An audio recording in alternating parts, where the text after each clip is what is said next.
આભાર. એટલે સૌપ્રથમ આપણે પહેલા તાળીઓથી વધારે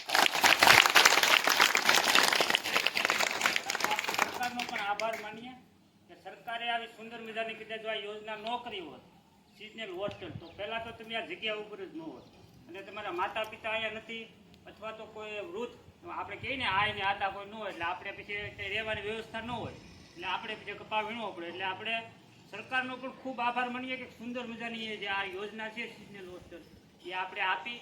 અને જે આ યોજના આપી ખાલી યોજના આપવા પૂરતી ન હોય પણ એને અમલમાં પણ લાવવી પડે. તો એ અમલમાં લાવવા માટે જે સહભાગી બન્યા છે આચાર્ય સાહેબ અને શિક્ષક સ્ટાફ અને જે આપણા અહીંના જે બાલ મિત્રો છે એનો પણ ખૂબ ખૂબ આભાર કે તો સુંદર મજાનું આયોજન કરે છે, જમવાની ખૂબ સારી વ્યવસ્થા આપે છે, અવારનવાર અહીંયા ખૂબ સારી એવી એક્ટિવિટી પણ થતી હોય છે.